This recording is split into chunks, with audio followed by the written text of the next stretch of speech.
¿Cuántas veces has sentido que tu vida está bajo ataque y que no hay salida posible? Tal vez no lo confieses en voz alta, pero en tu interior sabes que estás cansado de luchar solo. Hay personas que creen que la protección divina es un mito, que es un consuelo inventado para los débiles. Y sin embargo, lo paradójico es que los más fuertes, los que aparentan tenerlo todo bajo control, son los que en secreto cargan con más miedos en la oscuridad de la noche. Aquí está la verdad que muchos no quieren aceptar.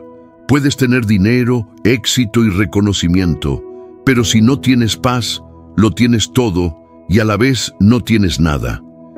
Y es allí donde la promesa de Dios irrumpe con una fuerza contraintuitiva. No necesitas tenerlo todo resuelto para estar protegido, necesitas estar bajo su cobertura. Vivimos en un mundo que te dice: defiéndete solo, pelea por ti mismo, nunca muestres debilidad. Pero, ¿y si te dijera que la verdadera fortaleza está en reconocer que no puedes hacerlo todo y que necesitas un escudo más grande que tú? La sociedad llama a eso debilidad, Dios lo llama confianza. Y lo sorprendente es que, cuando das ese paso de fe, comienzas a experimentar una protección que no se explica con lógica humana.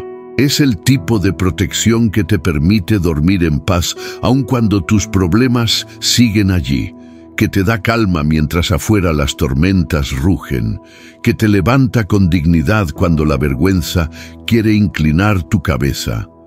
Esa es la diferencia entre vivir a la defensiva y vivir confiado en que el Creador pelea tus batallas. Por eso, quiero proponerte algo que romperá con la rutina de tu día. No te conformes con escuchar pasivamente este mensaje. Haz de este momento un acto profético. Escribe ahora mismo en los comentarios la frase: Señor, cubre mi vida y mi familia con tu protección. No es un simple comentario, es una declaración de fe pública que abre un cerco de bendición alrededor de ti. Y aprovecha también para dejar tu pedido de oración. No importa si es por tu salud, tu familia, tus finanzas o tus sueños. Cada petición será presentada delante de Dios. Puede que yo no pueda responder a cada uno de manera individual, pero te aseguro que oraremos por cada nombre, por cada familia, por cada propósito escrito aquí. No estás solo. Somos una comunidad unida en la fe, levantando clamor por tu vida. Y antes de continuar, quiero pedirte algo más. Si este mensaje toca tu corazón, suscríbete al canal, activa la campanita, dale un me gusta a este video y compártelo con alguien que lo necesita desesperadamente. Quizá para ti sea un clic más, pero para esa persona puede ser el inicio de un cambio radical en su vida. No subestimes el poder de un pequeño acto de fe. Lo que estás a punto de escuchar no es teoría, no son palabras bonitas. Es una guía que puede transformar tu manera de enfrentar los ataques, las traiciones, los miedos y las tormentas. Quédate hasta el final, porque allí te guiaré en una declaración especial que blindará tu vida y tu familia con un cerco de protección que nada ni nadie podrá derribar. Señor, ¿cómo se han multiplicado mis enemigos? Hay momentos en la vida en los que uno siente que el peso del mundo entero se viene encima. Es como si de repente los problemas que parecían dispersos comenzaran a reunirse alrededor, formando un ejército numeroso que no da tregua. David, en su oración, lo expresó de manera contundente: Señor, ¿cómo se han multiplicado mis enemigos? Esta frase refleja la angustia de alguien que no está luchando contra un solo adversario, sino contra una multitud que avanza por todos los flancos. En nuestro tiempo, esos enemigos no siempre llevan espada ni armadura, pero se disfrazan con rostros muy familiares. la traición de un amigo, la presión del trabajo, la crítica injusta en las redes sociales, las deudas que parecen crecer más rápido que el sueldo, o esa voz interna que, cada noche, repite incansablemente que no eres suficiente. Cuando el alma se encuentra en ese estado, hasta lo cotidiano se convierte en un desafío. Dormir se vuelve complicado, porque las preocupaciones recorren la mente como caballos desbocados. Comer ya no sabe igual, porque la ansiedad aprieta el estómago. Salir a la calle pesa, porque la sensación de estar cercado va contigo a todas partes. Reconocer el cerco no es un signo de debilidad, al contrario, es un acto de honestidad espiritual. Es como levantar una bandera blanca, no para rendirse al enemigo, sino para reconocer que uno solo no puede con todo, que necesita de algo, o mejor dicho, de alguien mucho más grande. Pensemos en una persona que ha trabajado duro durante años, dando lo mejor de sí en una empresa, creyendo que el esfuerzo y la excelencia serían recompensados.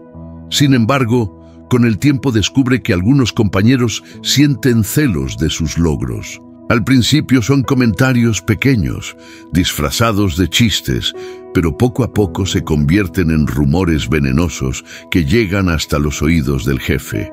Un proyecto importante que debía encabezar le es arrebatado, no porque no lo mereciera, sino porque alguien supo manipular la situación.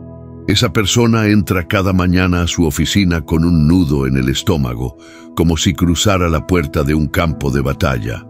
Esa es la multiplicación de enemigos de la que habla David. No se trata de un adversario aislado, sino de un ambiente cargado, de un cerco invisible que intenta apagar la luz interior. Pero también existen enemigos internos, y muchas veces son más crueles que los externos. La inseguridad que te recuerda tus fracasos, el miedo al futuro que paraliza tus pasos, la depresión que roba el color de tus días. Estos enemigos no aparecen en tu lista de contactos ni tienen nombre y apellido, pero se instalan en tu mente y te roban la paz. Reconocerlos es fundamental, porque solo lo que se nombra puede enfrentarse. Fingir que no existen, anestesiarse con distracciones o esconderse detrás de una sonrisa forzada solo prolonga la batalla. Cuando uno se atreve a decir, sí, estoy cercado, está dando el primer paso hacia la verdadera libertad. Una buena manera de entender esta sensación es compararla con el tráfico interminable de una gran ciudad. Estás en tu coche, rodeado por todos lados, con bocinas que suenan sin descanso y luces que encandilan. Sientes que no hay salida, que estás atrapado, que el tiempo se detiene y que tus planes se derrumban con cada minuto perdido. Esa es la imagen perfecta del alma cuando se ve cercada por problemas que se multiplican, deudas que no paran de crecer, discusiones familiares que se repiten una y otra vez, puertas que se cierran justo cuando pensabas que se abrirían. Es un sentimiento de asfixia, de estar rodeado sin ver escapatoria. Sin embargo, así como en medio del tráfico siempre existe un desvío, una ruta alternativa, un camino que quizá aún no has visto. En medio del cerco también hay salidas que Dios prepara en silencio. Tal vez todavía no las percibas, porque los problemas hacen tanto ruido que tapan la esperanza, pero ahí están, esperando a que cambies la mirada. Esa es la clave.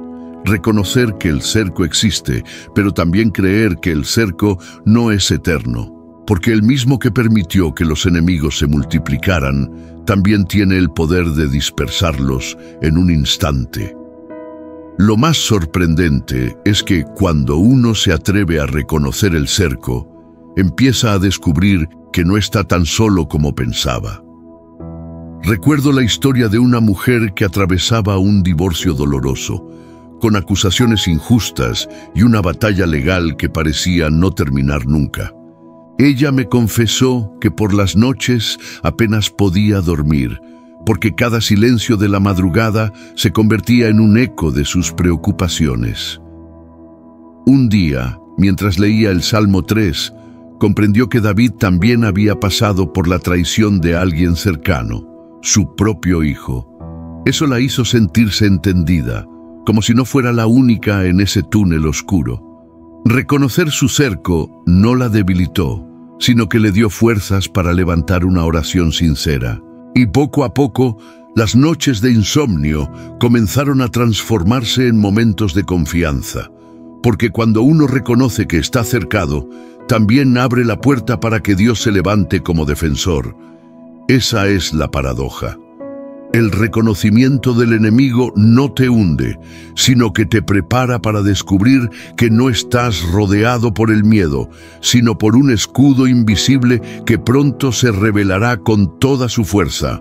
Y es precisamente allí donde el Salmo empieza a cambiar de tono, llevándonos de la angustia al descubrimiento de quién realmente nos rodea.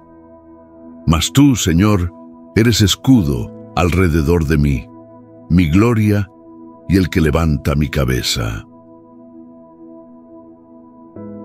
Cuando David declara que Dios es su escudo, está revelando algo que va mucho más allá de una metáfora poética. En la antigüedad, el escudo era el elemento más importante de la batalla, no solo porque protegía, sino porque daba seguridad psicológica al guerrero. Un soldado sin escudo estaba prácticamente expuesto a la derrota, incluso si llevaba espada. Así que al decir, «Mas tú, Señor, eres escudo alrededor de mí», David está confesando que su confianza no descansa en su propio ingenio, ni en la fuerza de sus soldados, ni en la estrategia militar, sino en una protección invisible que lo rodea completamente. Y aquí aparece un detalle fundamental. El escudo de Dios no cubre solo la parte frontal, como los escudos humanos, sino que es un blindaje total, un círculo perfecto de 360 grados. Es como vivir dentro de una esfera invisible que detiene cada flecha, cada palabra hiriente, cada ataque que intenta alcanzarnos. ¿Cuántas veces uno se siente desnudo ante la vida, como si todo estuviera en su contra? Y sin embargo, al reconocer a Dios como ese escudo, la perspectiva cambia. Ya no soy una víctima, soy un hijo protegido. La confianza empieza a brotar no porque los problemas desaparezcan, sino porque me sé rodeado de un cuidado divino que no falla. En ese momento, la identidad se transforma. Dejo de verme como alguien frágil y empiezo a reconocerme como heredero de promesas eternas. Una historia que ilustra este punto es la de un joven que sufrió una humillación pública en su trabajo. Fue acusado injustamente de un error que no había cometido, y todos sus compañeros lo miraban con desconfianza. Durante semanas, caminó con la cabeza baja, cargando una vergüenza que no le correspondía. Sin embargo, un día, leyendo este mismo versículo, comprendió que la opinión de los hombres no definía su valor. Descubrió que Dios no solo era su escudo, sino también su gloria, el que levanta su cabeza cuando todo alrededor parece querer hundirla. Decidió entonces presentarse de nuevo en su trabajo con otra actitud, no arrogante, pero sí firme. Empezó a hablar menos de lo que los demás decían y más de lo que él podía aportar. Sorprendentemente, con el tiempo la verdad salió a la luz y aquellos que lo habían acusado tuvieron que reconocer su integridad. ¿Qué cambió primero? No fueron las circunstancias externas, sino la confianza que él recuperó al reconocerse como hijo amado y protegido. Esa es la fuerza de este versículo. Nos recuerda que no somos lo que los demás dicen de nosotros, ni lo que nuestros fracasos intentan gritar, sino lo que Dios declara sobre nuestra vida. Y lo que Él dice es claro. Somos amados, escogidos, y nuestra dignidad no depende de un aplauso humano, sino de una identidad celestial. Para entender aún mejor esta idea del escudo, pensemos en la tecnología de un automóvil moderno. Muchos autos de alta gama están diseñados con sistemas de seguridad avanzados, sensores que frenan automáticamente cuando detectan peligro, airbags que se despliegan antes del impacto, cámaras que advierten sobre puntos ciegos.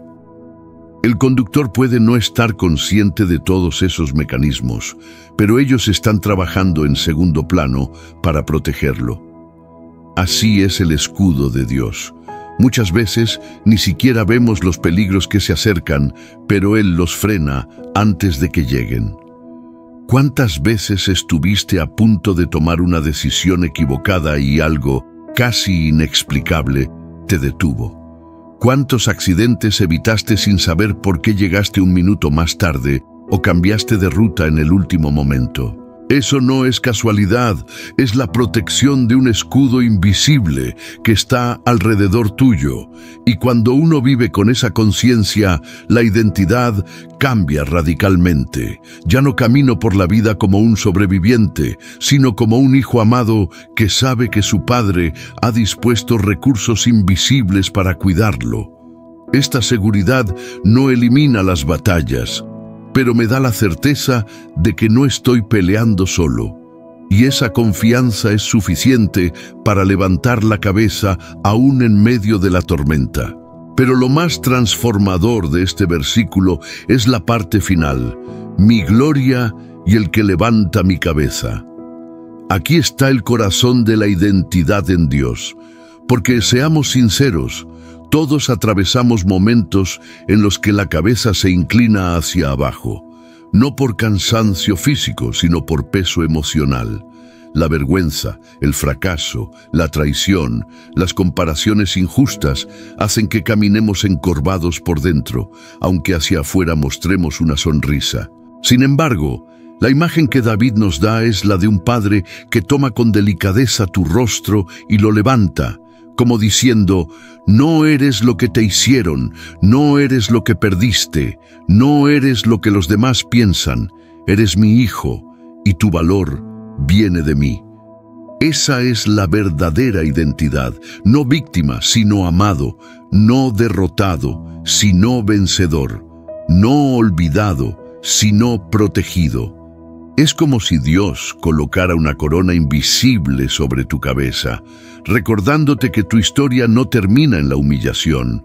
Y lo curioso es que cuando esa verdad entra en el corazón, la manera de vivir cambia. Dejas de pedir permiso para existir y empiezas a caminar con una seguridad que no viene de tus logros, sino de la convicción de que eres sostenido. Y aquí se abre un puente hacia el próximo aprendizaje, porque si la confianza en Dios redefine nuestra identidad, entonces también transforma la manera en que clamamos en medio de las batallas, convirtiendo la queja en una oración que mueve el cielo. Con mi voz clamé al Señor, y Él me respondió desde su monte santo. Hay una diferencia abismal entre quejarse y clamar, aunque a simple vista parezcan lo mismo. La queja se queda atrapada en un círculo vicioso de dolor. Repite lo mal que están las cosas, enumera las injusticias y se detiene en lo que falta. El clamor, en cambio, es un grito que atraviesa ese círculo y se eleva más allá de la circunstancia. Es la voz de alguien que, aun sintiéndose cercado, decide dirigir sus palabras no a los hombres, sino al cielo. David entendió esto. Con mi voz clamé al Señor, y Él me respondió. No dice pensé o me lamenté en silencio, sino que usó su voz. Hay algo poderoso en verbalizar la fe en medio del dolor. La queja paraliza, pero el clamor moviliza. La queja busca compasión humana, el clamor busca intervención divina. Y es aquí donde muchas personas tropiezan, gastan toda su energía repitiendo lo mal que está todo, pero nunca convierten su dolor en clamor. Piénsalo. ¿Cuántas veces al día repites frases como no aguanto más, siempre es lo mismo, nada me sale bien? Esa es la voz de la queja. Ahora bien, ¿cuántas veces al día levantas la voz y dices, Señor, necesito tu ayuda, ven a mi encuentro. Esa es la voz del clamor. El cambio no está en la intensidad del dolor, sino en la dirección hacia donde lo canalizas. Un ejemplo real de este principio se encuentra en la historia de un padre que perdió su empleo de la noche a la mañana. Tenía 3 hijos pequeños y las cuentas acumuladas sobre la mesa. Durante semanas se quejaba sin cesar. ¿Por qué me pasa esto a mí? Siempre trabajo duro y nunca se me reconoce. Sus amigos lo escuchaban, pero nadie podía darle una solución real. Un día, desesperado, en lugar de quejarse, decidió encerrarse en su habitación y clamar en voz alta: Dios, yo no sé cómo voy a salir de esto, pero tú sí lo sabes. Muéstrame un camino. Lo sorprendente es que al poco tiempo recibió una llamada inesperada de un antiguo colega que le ofreció un proyecto independiente que abrió puertas hacia un negocio propio. La diferencia estuvo en el clamor. No fue magia, no fue coincidencia, fue el resultado de dirigir su voz hacia donde debía. Ese es el secreto del clamor que trae respuesta. No es un monólogo vacío, es una conversación que activa puertas invisibles. Y cuando esas puertas se abren, uno comprende que la respuesta puede venir de muchas formas. A veces es una persona enviada en el momento justo. Otras veces es una estrategia que nunca habías considerado, o incluso un no, que más adelante revela haber sido la mejor protección. La queja se queda atrapada en el ¿por qué?, pero el clamor se atreve a preguntar ¿para qué?, y allí se abre un horizonte nuevo. Podemos ilustrar esto con una analogía muy sencilla. Imagina que tu corazón es como una radio de guerra. Cuando te quejas, la radio solo transmite estática. El ruido es fuerte, pero nadie al otro lado puede entender lo que dices. El clamor, en cambio, es cuando afinas la frecuencia y la señal llega clara al centro de comando. En ese instante, la comunicación se establece y la respuesta comienza a fluir. Lo fascinante es que muchas veces pensamos que Dios no responde porque no nos escucha, cuando en realidad el problema es que estamos transmitiendo ruido en vez de claridad. Y aquí surge otra clave. El clamor no se trata de palabras bonitas ni elaboradas, sino de sinceridad. A Dios no lo impresiona un discurso perfecto, lo mueve la voz de un corazón que clama con verdad. Recuerdo haber conocido a una anciana que apenas podía leer, pero cada mañana, de rodillas junto a su cama, decía en voz alta: «Señor, aquí estoy otra vez, necesito que me sostengas». Su vida era sencilla, pero cada día tenía provisión, paz y una fortaleza inexplicable. Eso es clamar. No esconder la necesidad, sino presentarla sin filtros. Y cuando se hace así, la respuesta puede no llegar en el tiempo que imaginamos, pero siempre llega en el tiempo exacto. Otro aspecto poderoso del clamor es que no se limita a pedir por uno mismo. David clamaba por su vida, pero también entendía que debía interceder incluso por sus enemigos. Y aquí es donde muchos se sorprenden, porque ¿cómo pedir por aquellos que te hieren? Sin embargo, Jesús lo reafirmó siglos después. Oren por los que los persiguen. La intercesión por los enemigos no es ingenuidad ni debilidad, es un arma secreta del cristiano. Porque cuando oras por alguien que te hace daño, rompes el ciclo de odio que pretende atraparte. En lugar de quejarte de esa persona, la colocas en manos de Dios, y eso libera tu corazón de la amargura. Es como soltar una carga que no te corresponde llevar. Y lo curioso es que muchas veces, al orar por esos enemigos, terminas siendo tú el primero en experimentar paz. Esa es la paradoja del clamor. Transforma tanto la circunstancia como al que clama. Y abre la puerta al siguiente nivel, porque una vez que has clamado y has visto la respuesta divina, lo que viene después es aún más profundo. La capacidad de descansar y vivir sin miedo, sabiendo que el mismo Dios que escuchó tu clamor es el que sostiene tus noches y tus días. Me acosté y dormí y desperté, porque Jehová me sustentaba. No temeré a 10 millares de gente que pusieren sitio contra mí. Dormir, para muchos, parece una acción tan automática que rara vez se piensa en ella como un acto espiritual.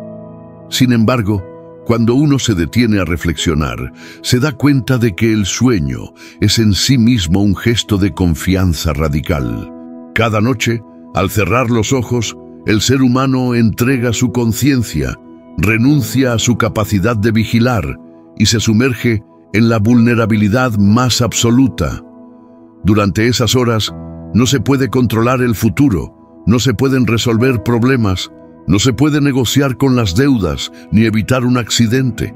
Y sin embargo, dormimos. David, en medio del caos más grande de su vida, rodeado de enemigos y traicionado por su propio hijo, escribe: «Me acosté y dormí, y desperté, porque Jehová me sustentaba». Aquí no hay ingenuidad, hay fe. El hombre que podía haber pasado la noche en vela, calculando estrategias de guerra, decide descansar. ¿Por qué?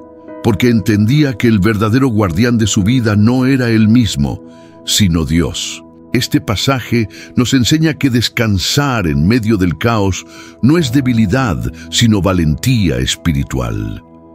El que confía se acuesta, y el que se sabe sostenido despierta.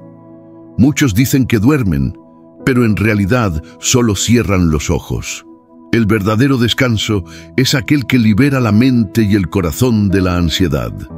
Y ese descanso solo llega cuando uno entiende que no es su propio esfuerzo el que lo sostiene, sino el cuidado invisible de Dios. Para comprender mejor esta idea, pensemos en lo que sucede cuando alguien enfrenta insomnio crónico. Las horas pasan lentamente. El reloj se convierte en enemigo y la mente comienza a amplificar cada preocupación. El dinero que falta, la relación que se quebró, la enfermedad que avanza, los hijos que no obedecen. Cada pensamiento es como una flecha encendida que no da tregua. En esas madrugadas, el cuerpo está exhausto, pero el alma está atrapada en un estado de alerta constante. Sin embargo, cuando una persona decide transformar ese tiempo en un espacio de clamor, algo comienza a cambiar. Recuerdo la historia de un hombre que, después de perder su empleo, pasaba noches enteras mirando el techo, repasando una y otra vez lo que había salido mal. Una noche, en medio de su desesperación, abrió la Biblia y se encontró con este versículo. Decidió entonces, en lugar de seguir girando en pensamientos destructivos, pronunciar en voz alta: «Señor, yo me acuesto y duermo porque tú me sustentas». Lo repitió como un niño que aprende a confiar. No fue magia instantánea, pero poco a poco su cuerpo empezó a rendirse al descanso y cada despertar se convirtió en evidencia de que Dios lo había sostenido. Dormir se transformó en una liturgia de confianza. Esa es la gran paradoja del creyente. Lo que para otros es una simple rutina biológica, para quien confía en Dios se convierte en una declaración espiritual de fe. Ahora bien, el pasaje no termina en el descanso, va más allá y nos lleva al destemor. David añade: «No temeré a 10 millares de gente que pusieren sitio contra mí». Es decir, no solo logró dormir en medio de la amenaza, sino que al despertar descubrió una valentía que iba más allá de la lógica humana. ¿Cómo alguien puede no temer cuando se encuentra rodeado por miles? La respuesta está en la experiencia del sustento divino. Cada mañana en la que David abría los ojos, comprobaba que no había sido consumido durante la noche. Esa evidencia cotidiana se convertía en combustible para enfrentar el día con confianza. El destemor del que habla David no es la ausencia de peligro, sino la certeza de que ningún peligro tiene la última palabra.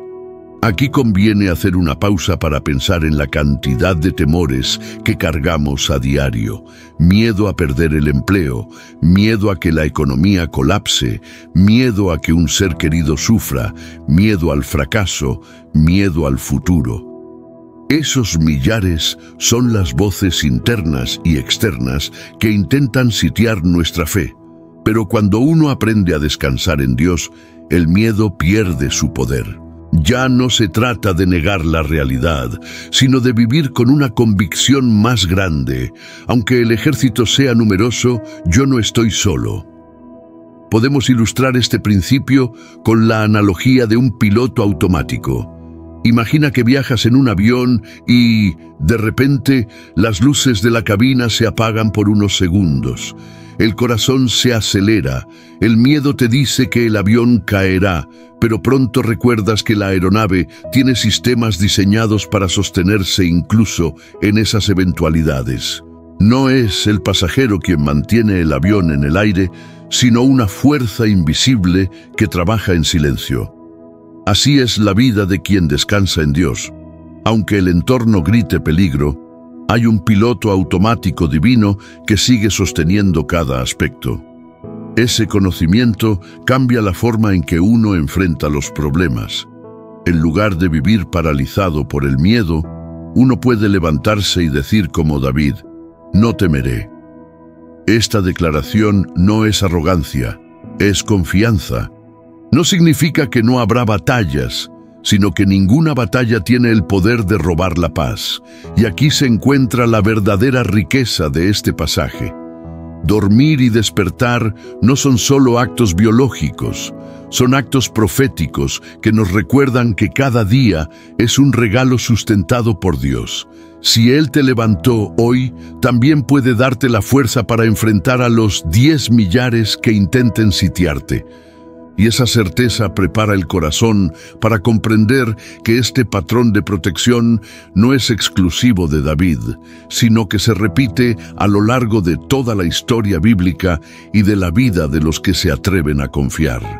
Cuando uno habla de la protección divina, inmediatamente vienen a la mente historias que parecen sacadas de una película épica, con héroes enfrentando batallas imposibles. Sin embargo, lo que diferencia las narraciones bíblicas de cualquier relato de ficción es que en ellas no es el héroe quien ocupa el centro, sino Dios mismo. Él es el protagonista que se encarga de revertir las circunstancias y mostrar que la protección que promete no es simbólica, no, sino real, tangible y práctica. Pensemos en David frente a Goliat. No era una batalla equilibrada. Un joven pastor con una honda contra un guerrero gigante, entrenado y armado hasta los dientes. Cualquiera que hubiera apostado ese día habría invertido todo su dinero en favor del gigante. Y sin embargo, el desenlace fue completamente distinto porque David entendió que no era su fuerza la que definía el resultado, sino el respaldo del Dios de Israel. Lo interesante es que David ni siquiera trató de ponerse la armadura de Saúl, porque sabía que su seguridad no estaba en el bronce ni en el hierro, sino en la confianza en aquel que lo había acompañado cuando enfrentó al oso y al león. Esa misma lógica se aplica hoy. Todos enfrentamos Goliats modernos. Puede ser una deuda enorme, un jefe que intimida, una enfermedad que parece invencible, una adicción que se alza como gigante. La enseñanza de David es que el tamaño del enemigo nunca es más grande que el tamaño del Dios que te respalda.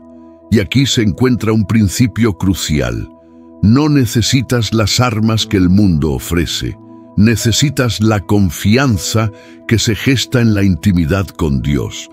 Cuando alguien entiende esto, deja de medir sus problemas en términos humanos y comienza a enfrentarlos con la certeza de que, aunque todo pronóstico diga lo contrario, la victoria es posible. Pasemos ahora a la historia de Daniel en la cueva de los leones.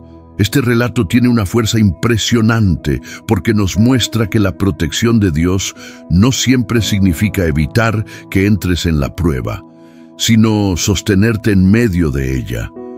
Daniel fue acusado injustamente y lanzado a una cueva llena de fieras hambrientas. Cualquiera habría dicho que su destino estaba sellado, que en cuestión de minutos sería devorado. Y sin embargo, los leones no lo tocaron. Sus bocas fueron cerradas por la mano de Dios. Aquí hay una enseñanza poderosa. La fidelidad a tus convicciones puede meterte en problemas con los hombres, pero nunca te dejará sin respaldo delante de Dios. Daniel no negoció su fe por miedo al castigo, y su firmeza se convirtió en la plataforma para que la gloria de Dios fuera manifestada. Hoy quizás no enfrentamos leones literales, pero sí rugidos que buscan intimidarnos, diagnósticos médicos que nos quitan el sueño, jefes que amenazan con despedirnos, sistemas que parecen estar en nuestra contra. Cada uno de esos rugidos es un intento de paralizar la fe.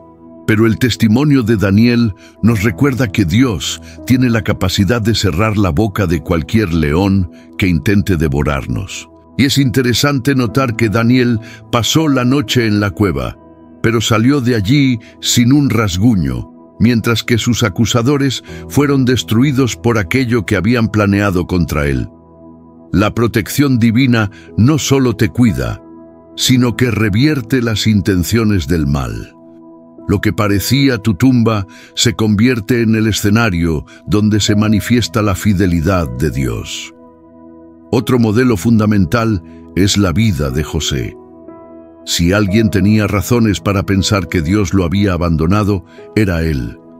Traicionado por sus propios hermanos, vendido como esclavo, acusado falsamente por la esposa de su amo y encarcelado sin pruebas. Su historia parecía un cúmulo de desgracias. Desde una perspectiva superficial, cualquiera diría que estaba desprotegido.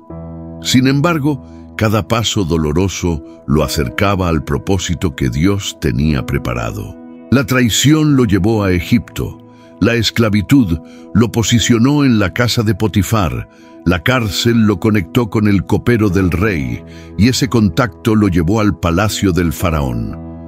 Lo que parecía una espiral descendente era, en realidad, un proceso de preparación para salvar a naciones enteras del hambre. Aquí aprendemos que la protección divina no siempre se ve como un muro que nos evita problemas, sino como una mano invisible que convierte cada obstáculo en parte del plan.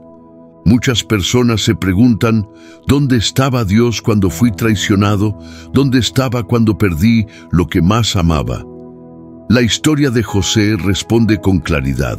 Estaba allí, trabajando silenciosamente para convertir ese dolor en plataforma de propósito. La protección de Dios no es ausencia de sufrimiento, es la garantía de que el sufrimiento no tendrá la última palabra. Y cuando miramos hacia atrás, descubrimos que muchas de las situaciones que pensábamos que nos destruirían se transformaron en los escalones que nos llevaron a un lugar de influencia, madurez y plenitud. Lo que los hombres planean para mal, Dios lo puede transformar en bien.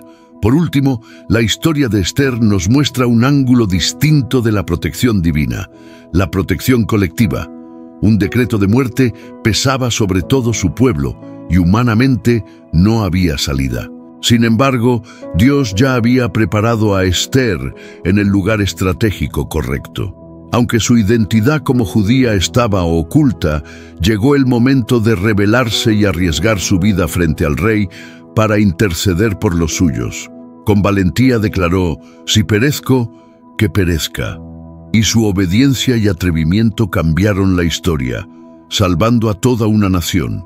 Esta narrativa nos enseña que la protección de Dios no siempre se manifiesta como un milagro sobrenatural inmediato, sino como la colocación estratégica de personas en posiciones clave para traer salvación y justicia. A veces la protección llega a través de alguien que decide dar un paso de fe, aunque eso implique riesgos personales. ¿Cuántas veces hemos experimentado que alguien apareció en el momento justo para ayudarnos, defendernos o abrirnos una puerta? Eso no es casualidad, Es la mano de Dios moviendo piezas invisibles en el tablero de la vida. Y la enseñanza de Esther es doble. Primero, recordar que nunca estamos olvidados, porque Dios siempre tiene un plan de protección. Y segundo, comprender que también nosotros podemos ser llamados a ser instrumentos de protección para otros. Tal vez tu fe, tu palabra de aliento, tu oración, sean la llave que libere a alguien más del peso de un decreto de destrucción. La protección divina es personal, sí, pero también es comunitaria. Y este principio nos prepara para comprender algo aún mayor, que no solo somos protegidos, sino que también hemos recibido autoridad espiritual para declarar, cancelar y enfrentar cualquier arma que se levante en contra. Hablar de autoridad espiritual es hablar de identidad, de posición y de herencia. Muchos creyentes caminan por la vida como si fueran huérfanos espirituales, expuestos a cualquier ataque, convencidos de que el enemigo es más fuerte que ellos. Sin embargo, Jesús fue contundente en Lucas 10:19 cuando declaró: «He aquí, os doy potestad de hollar serpientes y escorpiones, y sobre toda fuerza del enemigo, y nada os dañará». Este versículo revela que la autoridad espiritual no es un privilegio para unos pocos escogidos, sino una concesión directa del Maestro a todos aquellos que deciden seguirlo. La palabra potestad implica derecho legal, una especie de credencial que avala al portador. En otras palabras, cuando alguien cree en Cristo, recibe una autorización oficial para actuar en su nombre en el ámbito espiritual. Aquí está el detalle. No se trata de gritar más fuerte ni de aparentar más fe. Se trata de caminar consciente de quién te respalda. Isaías 54:17 lo confirma con una de las declaraciones más poderosas de toda la Escritura. Ninguna arma forjada contra ti prosperará. Las armas existen, los ataques llegan, pero ninguno de ellos tiene la capacidad de triunfar sobre alguien que ejerce la autoridad que le ha sido entregada. Para entenderlo mejor, pensemos en un agente de tránsito. No importa que pese 60 kilos frente a un camión de 20 toneladas. Cuando levanta la mano, el camión debe detenerse. No se detiene porque el agente sea físicamente más fuerte, sino porque detrás de ese uniforme hay toda una institución que lo respalda. Así funciona la autoridad espiritual. No se trata de tu tamaño, tu fuerza o tu inteligencia, sino del respaldo del cielo que se activa cuando decides creer y actuar. Este principio se vuelve tangible cuando lo vemos aplicado en la vida cotidiana. Recuerdo el caso de un hombre que vivía bajo un temor constante. Cada noche sentía que una presencia oscura lo observaba, y aunque trataba de ignorarlo, el miedo lo consumía. Durante años pensó que era su imaginación, hasta que entendió que estaba bajo un ataque espiritual. Fue entonces cuando descubrió que podía orar usando la autoridad del nombre de Jesús. La primera vez que lo hizo, apenas pudo pronunciar unas palabras entrecortadas. En el nombre de Jesús, fuera. Para su sorpresa, la atmósfera de la habitación cambió de inmediato y esa sensación opresiva se desvaneció. Lo que antes lo paralizaba, ahora había perdido poder. Desde ese día, comprendió que no era una víctima indefensa, sino alguien con acceso a un poder superior. Este testimonio ilustra la diferencia entre conocer un concepto y aplicarlo. Muchas personas leen versículos como Lucas 10:19 o Isaías 54:17, pero los mantienen como frases bonitas en un cuadro colgado en la pared. La autoridad espiritual, sin embargo, no funciona como un adorno, sino como una herramienta que debe usarse. Así como un policía necesita practicar protocolos para hacer cumplir la ley, un creyente debe ejercitar su autoridad con declaraciones concretas, orar en voz alta, proclamar promesas bíblicas, cancelar palabras negativas que otros han dicho sobre él y declarar protección sobre su casa y su familia. No es magia ni superstición, es vivir consciente de la posición que Cristo nos dio. Podemos explicar esto con una analogía muy clara. Imagina que tienes una tarjeta de acceso a un edificio de máxima seguridad. Esa tarjeta está codificada para abrir puertas que a otros les están cerradas. Si nunca la usas, seguirás caminando como alguien más, limitado por muros y barreras. Pero cuando decides acercarla al lector, las puertas se abren automáticamente, no porque tú seas especial, sino porque el sistema reconoce el código que llevas. Así funciona la autoridad espiritual. Cuando declaras algo en el nombre de Jesús, no lo haces con tus fuerzas, sino con un código que el mundo espiritual reconoce. Por eso, el enemigo retrocede, no porque te tema a ti, sino porque teme al nombre y a la sangre de Cristo que te respaldan. Aquí está la clave. La autoridad no depende de cómo te sientas. Puedes estar cansado, triste o inseguro, pero tu tarjeta sigue teniendo el mismo poder. Lo único que cambia es si decides usarla o no. Isaías lo dice con claridad: las armas se forjarán, pero no prosperarán. En la práctica, esto significa que pueden venir chismes en tu contra, intentos de sabotaje en tu trabajo, enfermedades inesperadas o crisis familiares. Todo eso son armas que intentan dañarte. Pero cuando te plantas firme y dices: esto no prosperará, porque yo y mi casa estamos bajo la cobertura de Dios, estás usando tu tarjeta espiritual. Puede que el ataque siga golpeando por un tiempo, pero ya no tiene el poder de destruirte. El simple hecho de declararlo con fe activa una dinámica invisible donde la protección de Dios se manifiesta de manera concreta. Ahora bien, es importante entender que la autoridad espiritual no es un cheque en blanco para cumplir caprichos. No se trata de usar el nombre de Jesús como una fórmula mágica para satisfacer deseos egoístas. Así como un policía no puede usar su placa para cometer injusticias, un creyente no puede manipular la autoridad para imponer su voluntad. La autoridad se ejerce cuando nos alineamos con la palabra y la voluntad de Dios. Por eso, es vital conocer las Escrituras. Ellas son la base legal sobre la que se sustenta nuestra autoridad. Cuando declaras: ninguna arma forjada prosperará, estás citando un decreto firmado en el cielo, y el mundo espiritual lo reconoce. El problema de muchos es que repiten palabras sin fe, como si fueran mantras vacíos, y luego se frustran porque no ven resultados. La diferencia está en la convicción. Cuando declaras desde la fe y el conocimiento, los resultados son evidentes.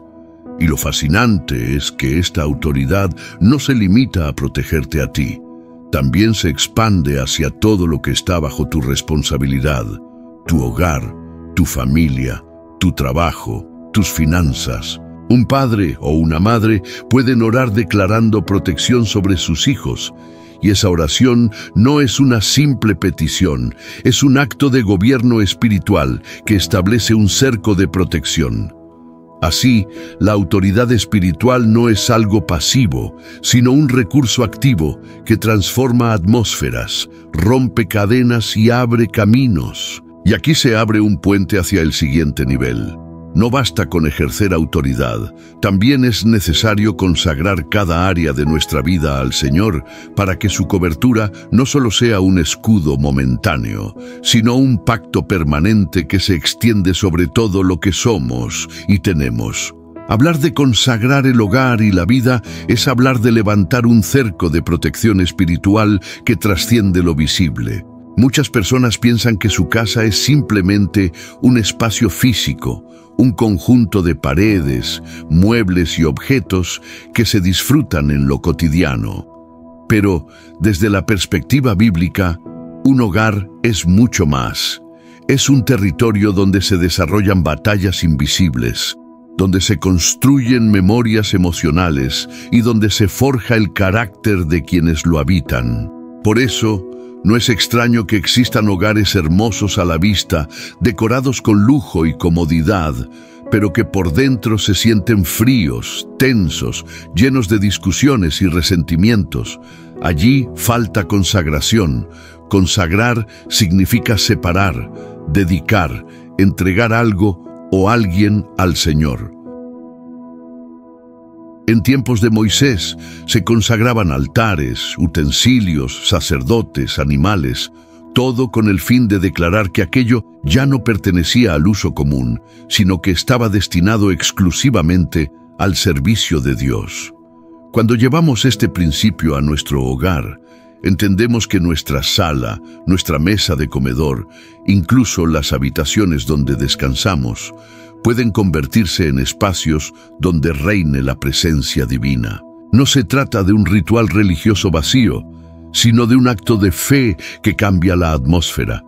Una casa consagrada es un refugio, un santuario de paz donde las discusiones pierden fuerza y las tensiones se disipan. ¿Por qué? Porque Dios mismo se convierte en el guardián de ese espacio. Así como el pueblo hebreo pintó con sangre los marcos de sus puertas para que el ángel de la muerte pasara de largo en Egipto, hoy nuestras oraciones, nuestras declaraciones de fe y nuestros actos conscientes pueden marcar nuestro hogar con un sello invisible de protección. He visto este principio hecho vida en familias que estaban al borde del colapso. Recuerdo particularmente la historia de un matrimonio que, tras años de convivencia, se encontraba sumido en un ciclo interminable de discusiones. Todo en la casa parecía un detonante, desde la forma de lavar los platos hasta la manera de educar a los hijos. Los niños crecían en medio de gritos, y aunque la familia lo tenía todo en términos materiales, la atmósfera era irrespirable. Un día, en una reunión espiritual, alguien les habló de la importancia de consagrar el hogar. Al principio se mostraron incrédulos, pensaban que eso era algo místico sin mayor sentido. Sin embargo, movidos por la desesperación, decidieron probar.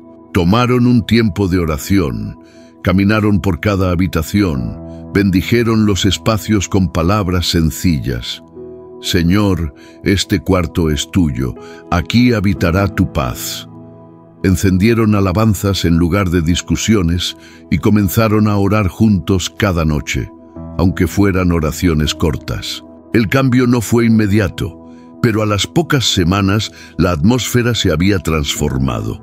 Los gritos se hicieron menos frecuentes, la comunicación mejoró y hasta los niños notaron que algo había cambiado. Esa transformación no vino de pintar paredes ni de comprar muebles nuevos, vino de consagrar el espacio al Señor.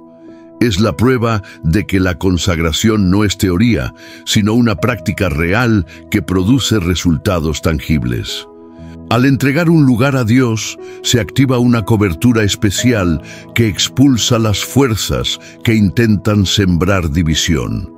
Pero la consagración no se limita al hogar físico, también se extiende a la vida personal de cada individuo. Pablo lo explicó con claridad.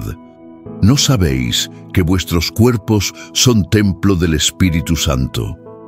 Eso significa que nuestra mente, nuestras emociones, nuestro cuerpo y nuestras decisiones son espacios que deben ser dedicados al Señor. Consagrar la vida es vivir con la conciencia de que ya no nos pertenecemos a nosotros mismos, sino que fuimos comprados con un precio.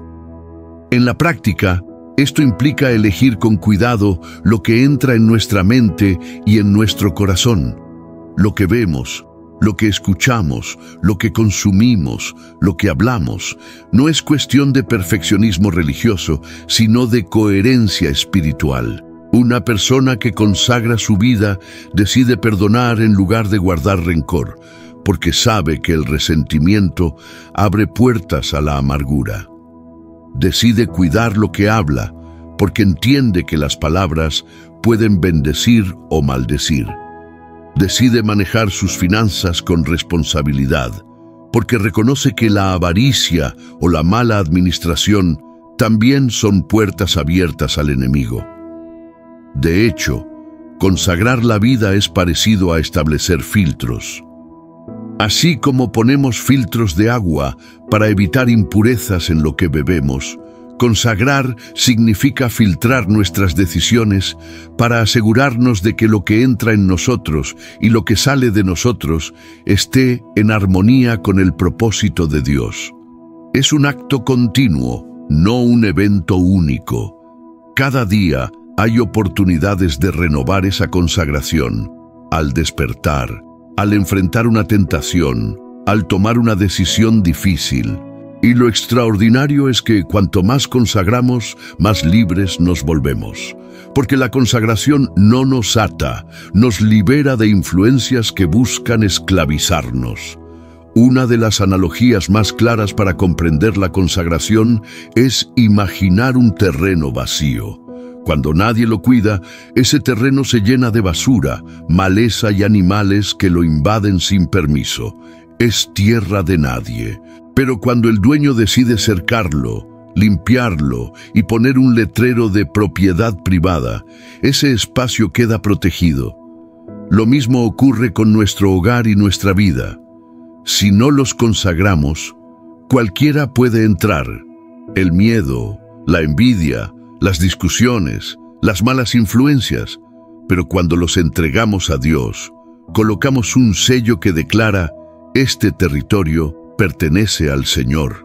Y ese sello tiene consecuencias prácticas. Las tentaciones pueden tocar la puerta, pero ya no entran con la misma facilidad. Los ataques pueden golpear, pero encuentran un muro de resistencia. Consagrar no significa que nunca habrá problemas. Significa que los problemas ya no tendrán la última palabra. Y esta práctica no se limita a individuos, se extiende a familias, empresas, comunidades. He visto negocios que decidieron consagrar sus ingresos y comenzaron a experimentar una provisión sobrenatural, incluso en tiempos de crisis económica. He visto jóvenes que consagraron sus relaciones y lograron construir matrimonios sólidos en medio de una cultura rota.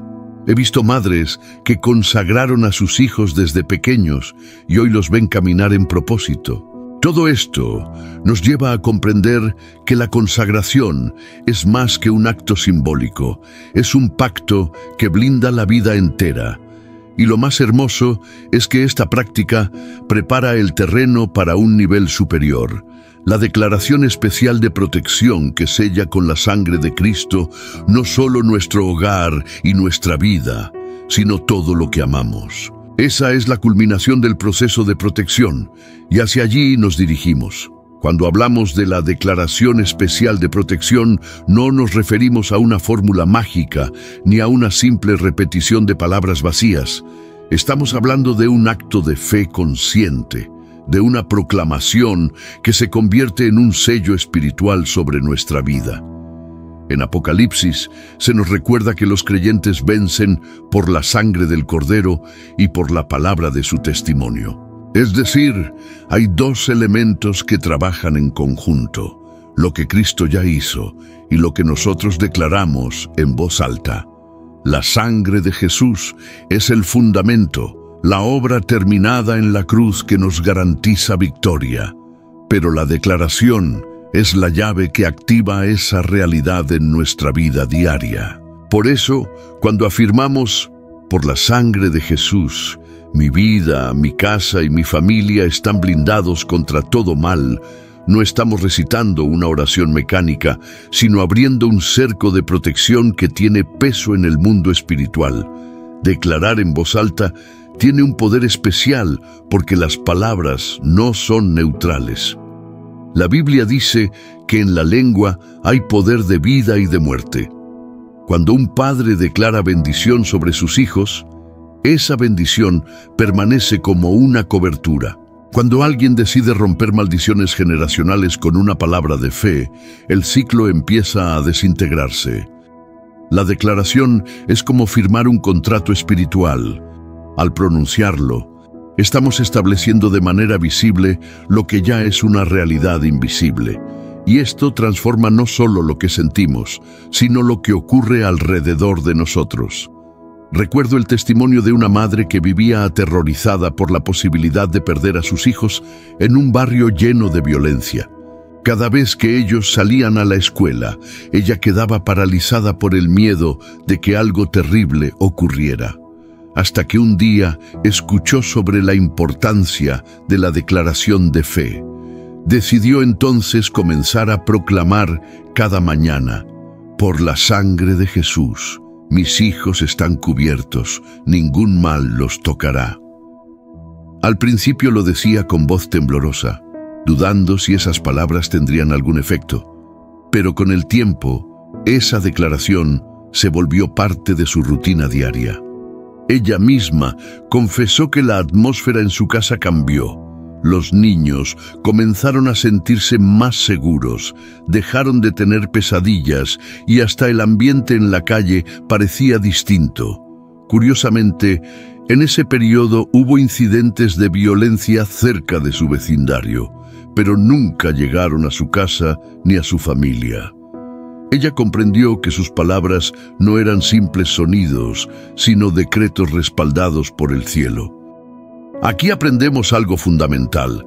La declaración de protección no elimina el mal del mundo, pero sí establece un límite, un blindaje que impide que ese mal cruce la línea hacia nuestra vida.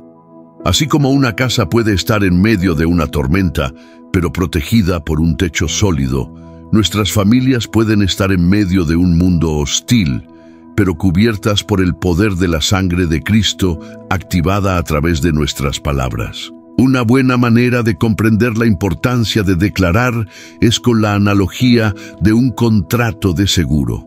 Cuando compras un seguro para tu casa o tu coche, estás firmando un documento que garantiza protección en caso de accidente. El accidente puede ocurrir, pero el seguro cubre los daños porque existe un acuerdo legal. De la misma manera, la declaración en el nombre de Jesús funciona como un contrato espiritual. El enemigo puede intentar atacarnos, pero no prospera porque estamos bajo una cobertura legal más alta. Esa cobertura es la sangre de Cristo y la declaración es la firma visible que muestra que estamos acogidos bajo ese pacto. Ahora bien, es necesario aclarar algo. No basta con repetir palabras como si fueran un amuleto. La fuerza de la declaración no está en la elocuencia, sino en la fe. Es como un juez que dicta una sentencia.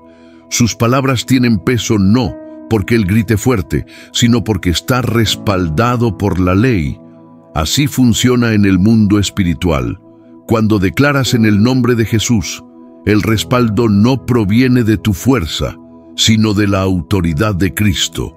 Por eso, una declaración de fe hecha con convicción tiene el poder de mover atmósferas. Muchos padres, madres y líderes cristianos han experimentado esto. Al proclamar diariamente bendición, han visto cómo sus hogares se convierten en refugios de paz, incluso en medio de entornos de violencia, crisis económica o enfermedades. La declaración constante, lejos de ser un hábito repetitivo, se convierte en una disciplina que fortalece la fe y crea un muro protector invisible. Pero quizás lo más poderoso de la declaración especial de protección es que no se limita a la defensa, también establece identidad. Cuando alguien dice, por la sangre de Jesús, mi casa está blindada, está recordándose a sí mismo y a los demás a quién pertenece. Es como colocar un letrero en la puerta que dice propiedad privada del rey. Esa frase no solo aleja al enemigo, también atrae confianza a quienes la escuchan. En momentos de duda o de miedo, repetir esa declaración reafirma en nuestro corazón que no estamos solos, que hay un cerco divino alrededor. Y lo más interesante es que este hábito puede transmitirse de generación en generación. Así como en el Antiguo Testamento, los padres instruían a sus hijos a repetir las promesas de Dios. Hoy podemos enseñar a nuestros hijos a declarar protección sobre su propia vida. Imagina un niño que antes de dormir dice con voz clara: por la sangre de Jesús, mi cama está cubierta, mi mente está en paz y ningún mal me tocará.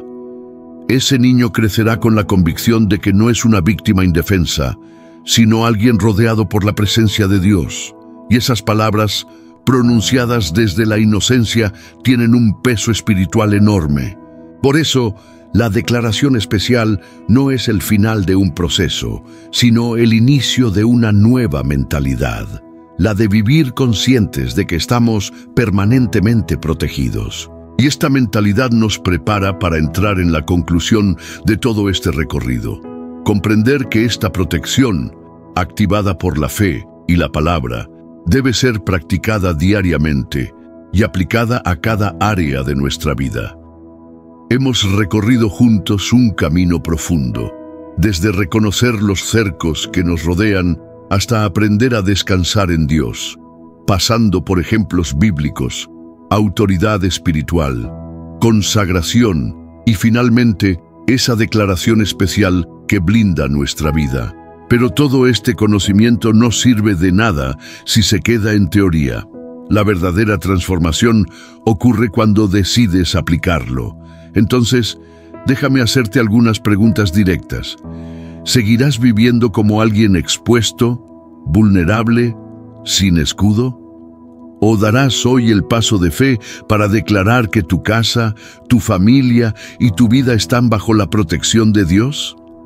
¿Vas a permitir que el miedo siga dictando tus decisiones? ¿O elegirás caminar en la paz que solo el Señor puede dar?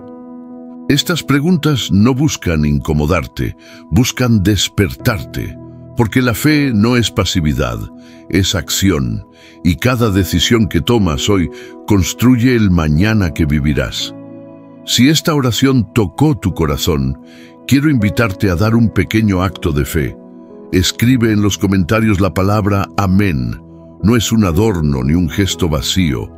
Es un sello público de tu acuerdo con lo que has recibido. Es como levantar una bandera espiritual que declara: yo creo, yo recibo, yo camino bajo esta protección. Y si tienes un pedido especial de oración, no dudes en compartirlo también. Puede ser por tu salud, tu matrimonio, tus hijos, tus finanzas o cualquier área donde necesites un milagro.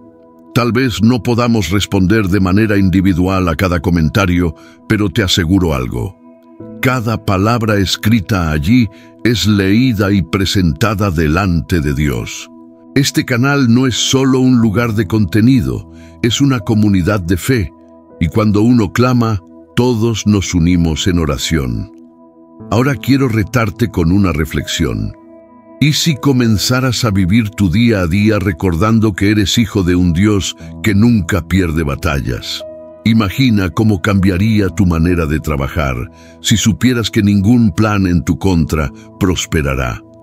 Piensa en cómo enfrentarías las críticas, los chismes o las traiciones si tuvieras la certeza de que Dios es tu escudo. Considera cómo dormirías cada noche si confiaras en que, aun mientras descansas, el Señor vela por ti. Ese es el nivel de fe al que estás llamado. No una fe de domingo, sino una fe diaria, práctica, activa. Y la decisión de vivir así empieza aquí, ahora, con tu respuesta, con tu compromiso, con tu declaración. Finalmente, quiero animarte a que no camines solo en este proceso. Suscríbete al canal, activa la campanita de notificaciones y acompáñanos cada día en estas oraciones y enseñanzas. Cada clic, cada compartir, cada comentario es una semilla que ayuda a que la palabra de Dios llegue a más personas que hoy están desesperadas por un poco de esperanza. Tú puedes ser el puente que las conecte con esa luz. Así que no lo dejes para después.